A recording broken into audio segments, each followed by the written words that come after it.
شیرین لبخند رسیدن دو دریا، شیرین پیوند دست علی و زهرا. یا مولا این تو این زهرا بی‌نظیره. و از توی دست جمعی خیلی راضی و خیلی خوشحال هستم و خوشبخت هستم که در این توی دست جمعی شرکت کردم و خدا را هزار بار شکر و از خدا آرزومند هستم که همیشه در زندگی خویش شاد و خوشحال باشم.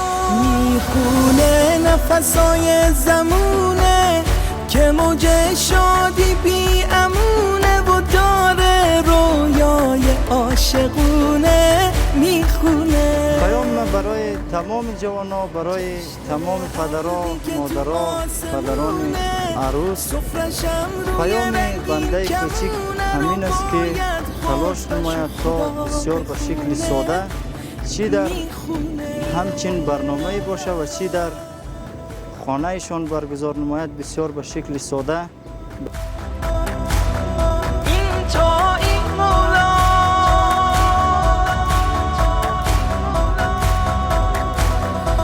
گرفته عطر یاس دستای مرتضا، داره روح الامین میخونه با دنیا. یا مولا و ما خودیم امی آرزوها را همیشه داشتیم.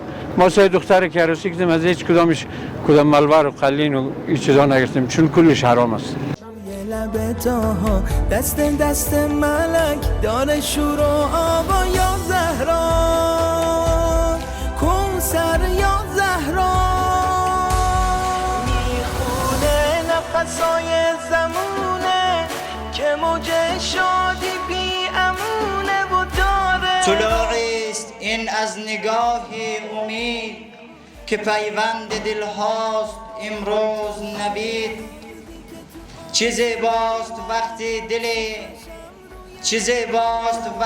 دل انگیخته به عشق حلال است آمیخته.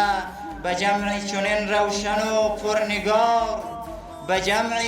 روشن و پرنگار مبارک بود این سحر این بهار.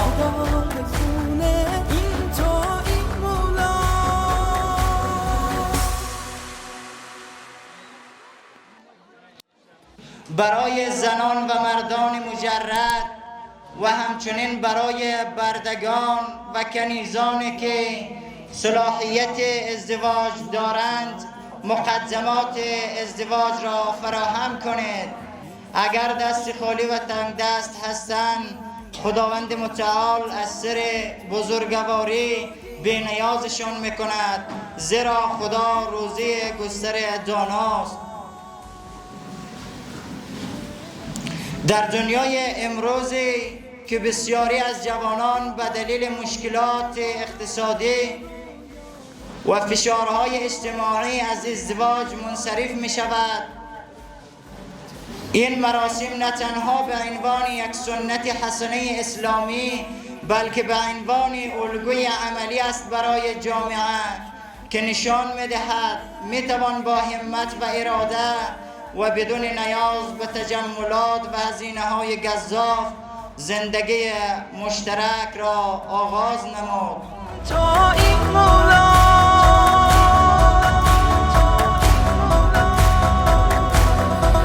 گرفته عطر یاس دستای مرتضا، داره روح الامین میخونه با دنیا. یا مولا هیدر یا مولا. مریم صفدری هستم، یک از اشتراک کننده عروسی دست جمعی.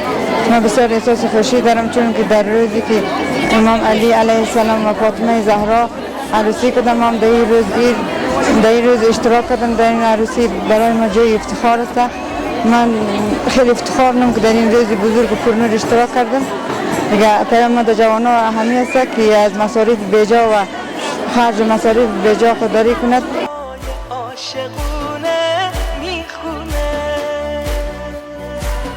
جشن عقدی که تو آسمونه، سفرشم روی رنگین کمونه، رو باید خطبشو خدا بخونه. چقدر برای اینا درس اخلاق بگنیم، چقدر سوره یاسین بخونیم، چقدر دعای کمیل بخونیم. یه دعای کمیل دیگه این غریزه جنسی رو خاموش میکنه، نمیکنه.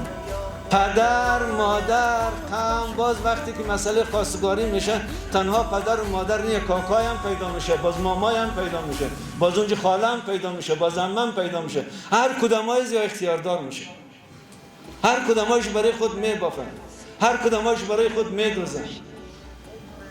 نتیجهش اینمی بدبختی شده، نتیجهش ازدیاد فحشا شده، نتیجهش اینمی ازدیاد گرفتاری های اجتماعی شده، نتیجهش عدم تمرکز نیروی جوان شده. این جوان که از درونش وقت غریزه جنسی میجوشه دیگه این جوان خیلی زیاد سر فکر خود مسلط نیه، در اندیشه خود مسلط نیه، آینده خود رو خوب دیگه اینمی آدم ترسیم کرده نمیتونه. عمومی میگه چی دختر باشه چی پسر باشه. در دین ما یک از گناهان امیر میگه که وقتی خواستگار پیدا شد و یک دختر زمینه ازدواج فراهم بود، یعنی از نظر شرعی و قانونی در سن بلوغ رسیده بود و این داماد دو مشخصه را داشته باشد، یک دین داشته باشد یک اخلاق داشته باشد، میگه اگر جواب رد بدی گناه کرد. من میگم دست نمی خانواده از امی خانواده عروسا، خصوصا پدر عروس و مادر عروس و اینمی خانواده هایی که عروسی دست جمعی میگیرن از دامادش، دست از اینا به خدا قسم بوسیدن. متاسفانه برداشت ببین، جهل ببین، نادانی رو ببین، و کاری که خوبه در نظر ما بد جلوه میاد. اطلاعیه عمومی داده میشه، در هر مراسم گفته میشه پیشواز هم هست هر قدر جوانی بیایه در همین مراسم شرکت بکنه آزاده و خداوند انشاءالله سایه با برکت پیر بزرگوار ما سرور گرامی ما ریاست محترم شورای علما را مستدام داشته باشه. خب اینا میگم که پیشواز هر کس که میاد، من میدانم تو هم میدانم، من یک سخنرانی منو میدارم اینجا این مقدار زبان برون من میدانم. با اکثر خانواده های ما اینمی رقم میشه اگر رفتیم و در عروسی دست جمعی شرکت کردیم این ذلت ما را میرسونه، این بدبختی ما را میرسونه، این حقارت ما را میرسونه، پیش قوم حقیر میشه. اگر دنگاندیم خیلی افتخار میکنیم، اگر ریخت و پاش کردیم خیلی افتخار میکنیم، اگر در 3 دانه هتل آمدیم مراسم گرفتیم خیلی افتخار میکنیم، اگر اختلاط بین زن و مرد شد خیلی افتخار میکنیم. بازم یک حدیث راخل بخونم از پیغمبر، میگه وای بر اون زمان، وای بر اون زمان، ظاهرا همین زمان ما رو میگه خوب شده بد و بد شده خوب. تعبیر پیامبر بزرگوار اسلام میگه منکر و معروف جابجا شده.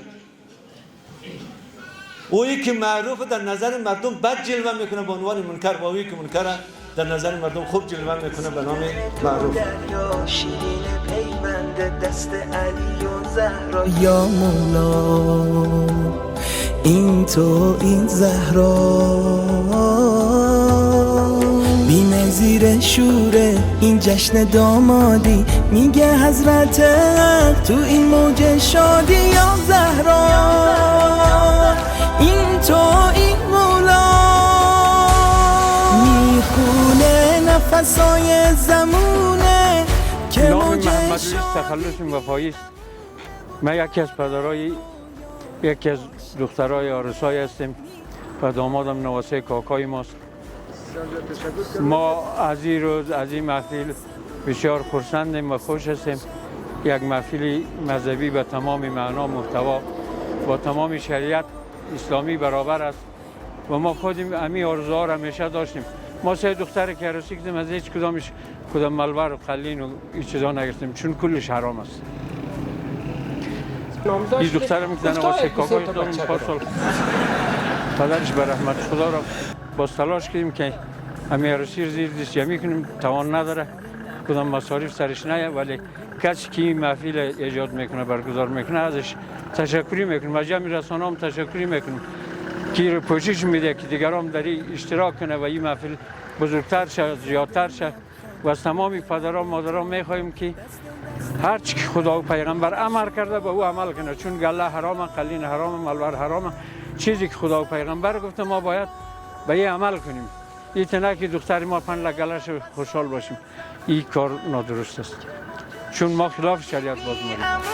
و داره رویای عاشقونه میخونه، جشن عقدی که تو آسمونه سفرشم روی رنگین کمونه رو باید خطبش و خدا بخونه میخونه جشن عقدی که تو آسمونه نسب الى رسول الله صلی الله علیه و آله و سلم من رغب عن سنتی فلیس منی و این من سنتی النکاح.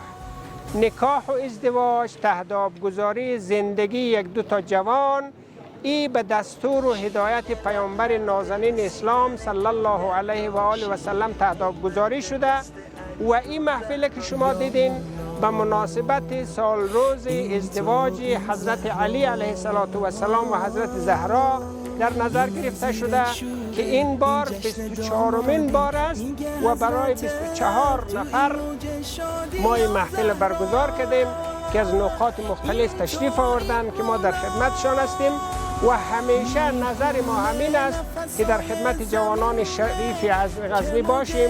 این مردم شریف و عزتمند باید در کل ساحات یاری کنیم، لذا افتخار داریم که ما در خدمت اینا هستیم و میباشیم.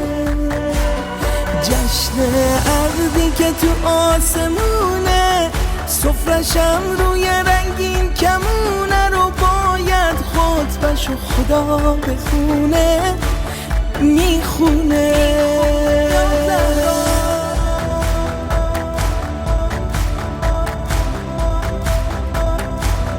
این تا این مولا